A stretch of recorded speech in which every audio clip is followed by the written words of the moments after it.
Are roller coasters actually safe? Welcome to Coaster Mania. I'm Micah, and today we're going to answer that question. Roller coasters are incredibly sophisticated machines that have a lot of different systems in place to ensure that riders are kept safe. So sit back, relax, and enjoy the video.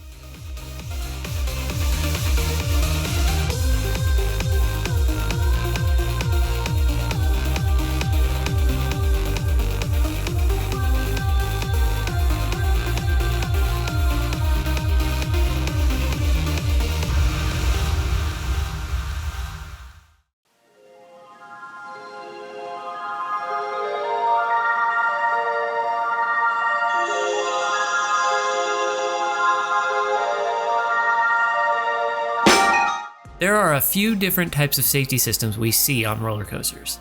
Some examples of these would be the ride sensors, anti-rollbacks, brakes, and block zones. Through some clever engineering, roller coasters use these systems to ensure that trains do not collide with one another if there are any mechanical or systemic failures. Each of these has advanced over time to what we know today. There is no doubt that spending your time at a theme park is an incredibly safe and enjoyable way to spend your time. So let's take a look at what these systems are.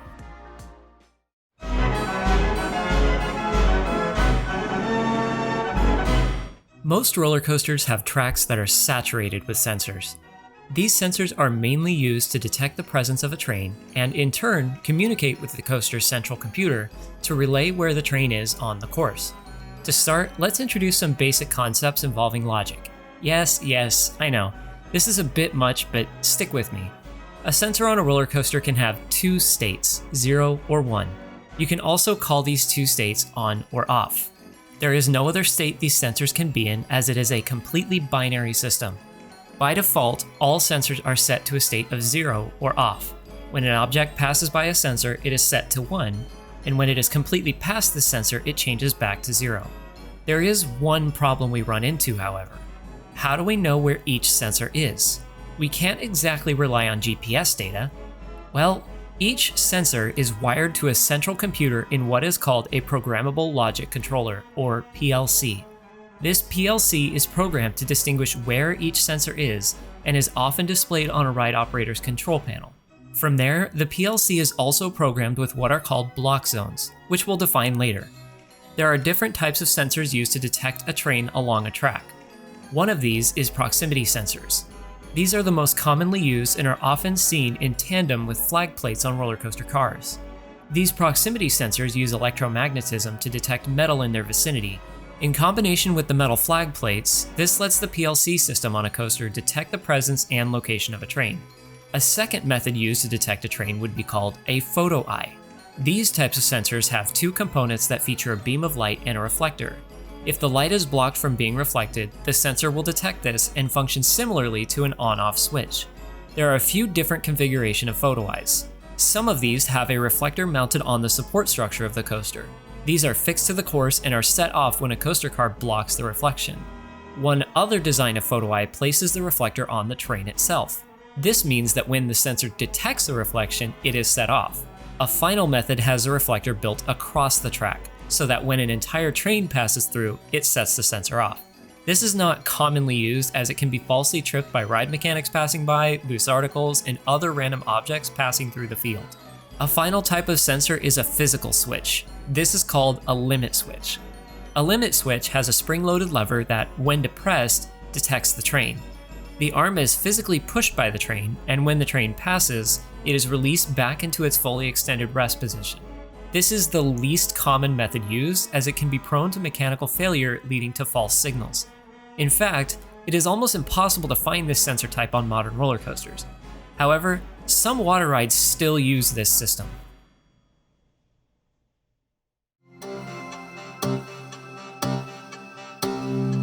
Second, we have the safety systems in place on lift hills. These make the click-clack sound you hear when a roller coaster moves up its lift hill. On every car, there is a small piece of metal called an anti-rollback dog that is on a hinge. The resting position of this piece is in a downwards position. On the lift hill track next to the chain, you'll often notice what look like gear teeth pointing up towards the top of the lift. As the anti-rollback dogs come into contact with these teeth, they rise up and thunk back down to the next tube. The click-clacking sound you hear is the sound of the anti-rollback dogs impacting the bottom of the teeth. In the case where a chain lift fails, or the roller coaster becomes disengaged with the chain, the anti-rollbacks would catch the roller coaster and stop it from hurtling down the lift. There are some roller coasters which have this main system, and others that don't make any sound on the way up their lift. Not all roller coasters use this system. Some may have magnetic brakes in place along the lift hill which can safely slow and stop a roller coaster if it's heading down the wrong direction. Oftentimes, these are actuating metal plates that swing out of the way once a train passes them in the correct direction, then swing back in the upwards position once a train passes. This system is more common on launch coasters, however.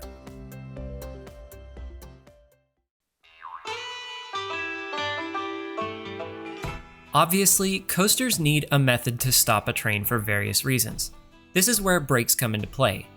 Brakes come in many different forms, but all of them have roughly the same goals: to stop or slow down a train. The main types of brakes include magnetic and friction brakes. Magnetic brakes can sometimes be fixed in place and are usually designed to slow a train down. If they are fixed in place, their speed is absolute and they often allow a train to slowly traverse through that particular section of track. One disadvantage of magnetic brakes is that they cannot bring a train to a complete stop. Their benefit, however, is that they are especially good at slowing down a train smoothly so as to not cause discomfort for riders.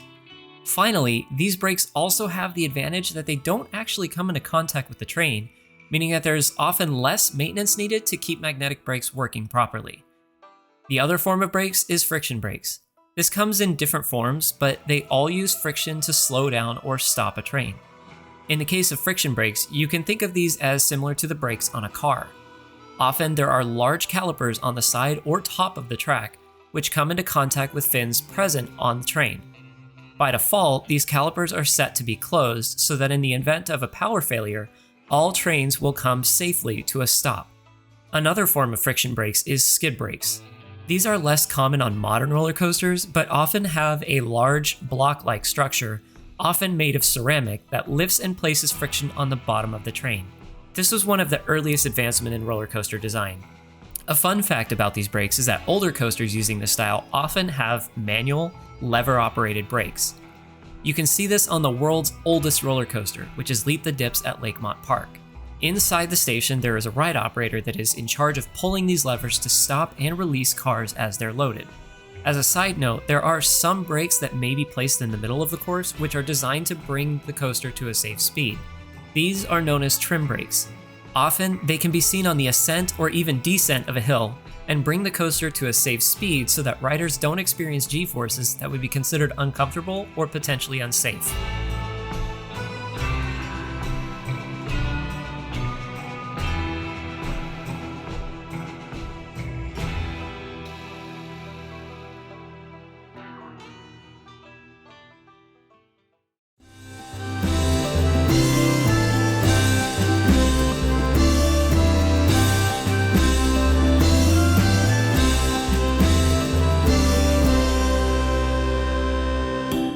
So how do they have multiple roller coaster trains on a single course? Block zones. If you've watched other coaster YouTubers' content, you may already know what a block zone is. Block zones are pre-programmed sections on a roller coaster designed to keep trains separated by allowing only one train in each section at a time. At the end of every block zone is a method to stop the train. This system is what keeps coasters safe and prevents trains from colliding with one another. Generally speaking, the end of a block zone may have a combination of friction brakes and tire drives. This is to ensure that trains can be stopped, and if they are, the tire drives can give them momentum to continue along the course. If a block section doesn't have tire drives, it may need to be manually winched by mechanics to release the train. Block brakes have multiple functions. They often have sensors that determine when a train is at that part of the track, but they also have sensors which can detect the speed of the train. Sometimes, there may be a preset speed that engineers have set for trains as they pass through. If a roller coaster train is going faster than this speed, the brakes may act as trim brakes in order to bring the train down to the desired speed. Many coasters have at least 4 block zones. These often comprise of the station, lift hill, mid-course, and final brakes. There can always be more or less, but this is the configuration most commonly found. Sometimes before a station, there may be holding brakes. These act as an additional block zone so that one train may be stored right outside the station, allowing for potentially quicker operations. To talk more specifically about each of the types of block zones, let's start with the station. This one may be obvious. This is where riders load and unload from the roller coaster. Stations on older roller coasters act as an independent block zone, meaning that a train waiting on the holding brake has to wait until the train in the station fully clears out. Some more modern roller coasters have what is called a rolling station. This means that as soon as the train is moving out of the station, a train on the holding brakes can follow closely behind. Moving on from here is the lift hill section. The lift hill motor can be stopped willingly, so it is often designated as its own block zone. Next is the mid-course. This is usually, as it sounds, towards the middle of a roller coaster's course, and keeps trains coming off the lift hill separated from trains on the second half of the course. Some roller coasters can have multiple mid-course block zones, such as Hagrid's Magical Creatures Motorbike Adventure. The final brakes can be made up of multiple block zones depending on the capacity needs of a certain roller coaster. If it is a higher capacity attraction, it may have as many as 3 or 4 separate block zones along the brake run. If there are multiple block zones along a brake run, the ones after the final brakes are often called holding brakes. These act as temporary storage in case a train is still in the station when another approaches. So what happens if a train approaches the end of a block zone when the one ahead is still occupied? It stops. This is what is called a cascade. Cascades are a ride operator's worst nightmare. When a roller coaster cascades, this can mean that all trains on the course come to a halt.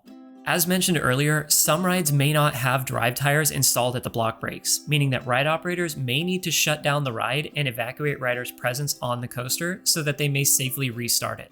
This means costing the ride crew potentially multiple hours of downtime while they complete this process.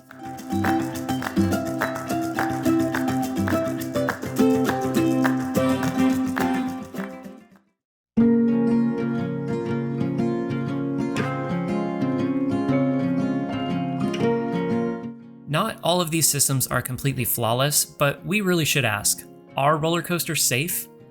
Well, let's consider the odds. According to Nick Galov from the Web Tribunal, you have roughly a 1 in 16 million chance of experiencing a fatal accident on a roller coaster. It isn't zero, but let's consider car accidents for comparison. According to the National Safety Council, you have a 1 out of 93 chance of dying in a serious car accident based on data gathered in 2021 alone. That's actually pretty frightening. If you watch my documentary on Oaks Park, one of the maintenance workers at the park mentioned the safety standards amusement parks must adhere to in order to operate here in the US. These are the ASTM standards, or American Society of Testing and Materials. These standards ensure that amusement park rides receive rigorous and continuous maintenance. Being safe at a theme park is a tango that takes two, however. If park maintenance crews are doing their jobs correctly and park guests are following the rules, then you are pretty much guaranteed to have a safe, enjoyable day at almost any amusement park. Ultimately, there are a few best practices that I always recommend when visiting one. 1. If you aren't sure whether or not you'll fit within a ride's restraints, check at the entrance of the ride for a tester seat. Many rides have these and are a good indicator for how well you may fit. 2. If a ride operator recommends you step aside from a ride that they are unable to secure restraints, do not argue with them and just take the walk. It's really not fun to be in this kind of position, but by arguing with the ride operators, you're only making things worse for everyone else. 3. Never, under any circumstances, enter a ride area. This means going beyond the fences surrounding a ride. They're there for a reason. And finally, 4. Listen to all instructions given to you by a ride operator. Really, they're trained for this kind of stuff. It may sometimes be difficult for some people out there to trust the word of a, quote, high schooler, but these are people too who just want you to be safe. Mechanical failures of these major safety systems have occurred in the past, but are extremely unlikely to happen. Generally speaking, with everything combined, roller coasters are almost too safe. Next time your favorite roller coaster breaks down, it's more than likely a sensor sending a false reading causing a cascade. If this happens, the sensor will send a fault code to the ride operator's panel, and from there, it's up to the ride crew to determine the problem and figure out the best course of action. Usually, an on-site ride mechanic will be able to assess the situation further and advise further action. Ultimately, rider safety is the biggest priority for every major theme park chain. Without this focus, I could understand how it could be difficult to trust most amusement park operators.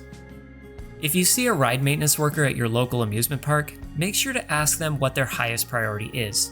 Most of the time, they'll all probably say just about the same thing: safety.